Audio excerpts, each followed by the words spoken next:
Ohio just handed over $1 million. No hurricane hit, no school shooting happened.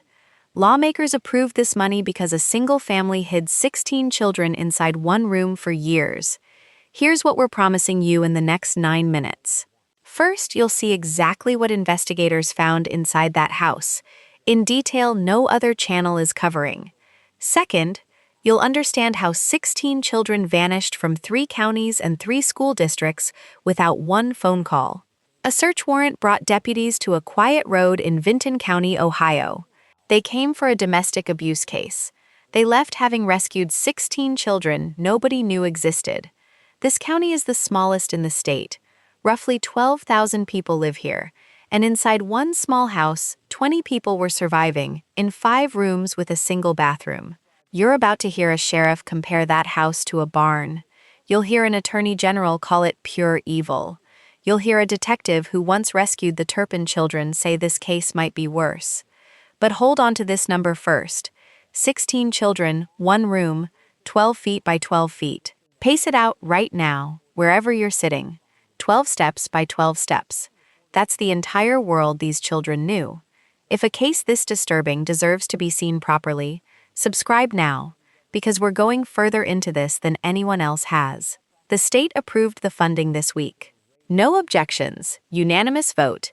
But a check doesn't explain how a family this visible stayed invisible for years.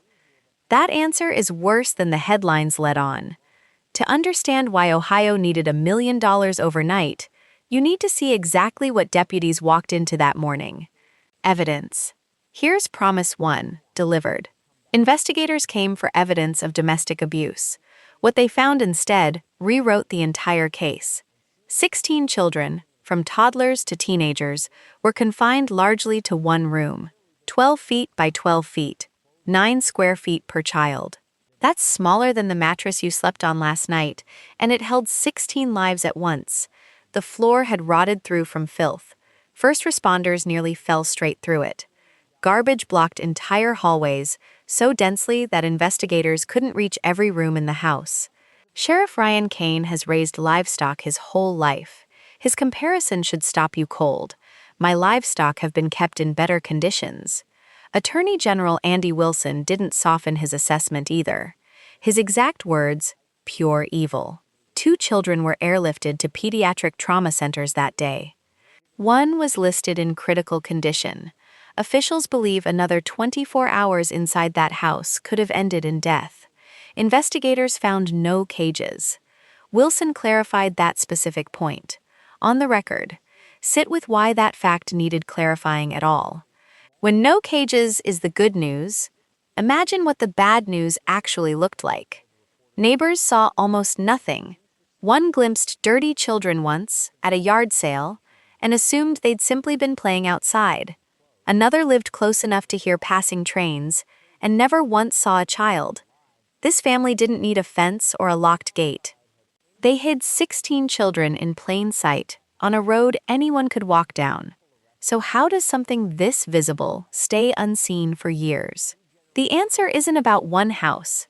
It's about every system built to catch this, and every place it looked away. Because the house wasn't the only thing hiding in plain sight. The systems meant to protect these children had blind spots of their own. Key question, here's Promise 2. You're about to see exactly how 16 children disappeared from every system built to find them. Elizabeth Siders married into this family at 15 years old. She gave birth to her first child within months. Over the next 18 years, records suggest she gave birth 18 times. Here are 5 specific failures that let this go unnoticed for nearly 2 decades. 1. 3 separate school districts, across 3 counties, confirm 0 enrollment records for any of the 16 children. Not one child, not once. 2. Ohio law requires school attendance or homeschool registration starting at age 6. These children exist in neither system. 3. The family relocated at least 4 times, crossing county lines each time. Investigators believe those moves were deliberate, built to erase any paper trail. 4. Reports suggest Children's Services visited this family once, years ago. Shortly after that visit, the family moved again. 5. Vinton County doesn't operate its own child welfare office. It shares one regional agency with two other counties, an agency now absorbing a 55% spike in caseload overnight. State Representative Bride Rose Sweeney said something in that hearing that should sit with you. I think we're all culpable for allowing this to happen for so long. Read that again. A sitting state representative, on the record, in a public hearing, admitting the system itself is guilty. This wasn't one missed phone call. This was years of missed chances, scattered across counties and agencies that never once compared notes.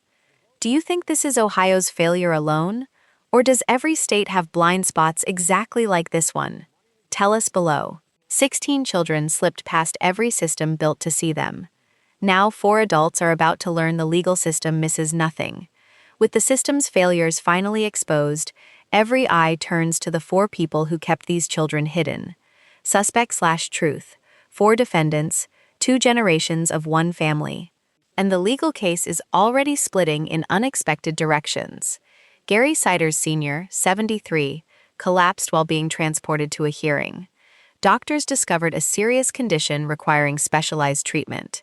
Vinton County couldn't cover those costs, so a judge converted his bond into a recognizance release. His attorney has now filed for a full competency evaluation. That's a precise legal question. Can this man understand the charges against him right now? His attorney describes him as confused, unable to name courtroom roles, unable to hold a clear thought for long. If details this specific are keeping you locked in, hit subscribe, because this legal case is only getting messier from here. Elizabeth Siders, mother of all 16 children, is requesting bond too. Her attorney argues she has no criminal record and nothing to gain by running. Here's the detail that should stop you. Asked directly if his own client is a victim, her attorney gave no clean answer at all. Sit with that. The woman's own defense team can't decide if she's a perpetrator or a casualty of this family. A relative on the Siders side insists this family was ordinary once, even functional. Something changed along the way. Nobody has said what or when it happened. Is Elizabeth Siders a victim of this family too, or just as responsible as the rest of them? Give us your verdict below. One detective has walked into a house exactly like this one before. What he's saying now should worry every parent watching. Because according to the man who once rescued the Turpin children, Ohio may be facing something even harder to undo. Unresolved close retired detective Thomas Salisbury led the original Turpin rescue back in 2018. He's followed this Ohio case closely, and the comparison unsettles him. His words carry weight here. This case may actually be worse. Inside the Turpin house, older siblings built their own support system. They shared coping strategies. Most could still speak, read, and eventually rebuild their lives. Inside this Ohio house, investigators say several children can't speak at all. One 18-year-old reportedly cannot write her own name. Salisbury has one more warning, drawn straight from what happened after Turpin. Some rescued children were abused again, this time inside the foster system meant to protect them. Rescue, he says, is never the same thing as recovery. So here's the question nobody in Ohio has answered yet. What happens to an 18-year-old who's legally an adult, but never once had a real childhood? 16 children are safe tonight. Safe and healed are not the same word. This case doesn't close here. Court dates are coming, evaluations are pending. And the real story, what happens to these children for the rest of their lives, is only just beginning. What do you think should happen to these 16 children now? We read every single comment. Subscribe and turn on notifications, because we'll bring you the next update the moment this case moves forward.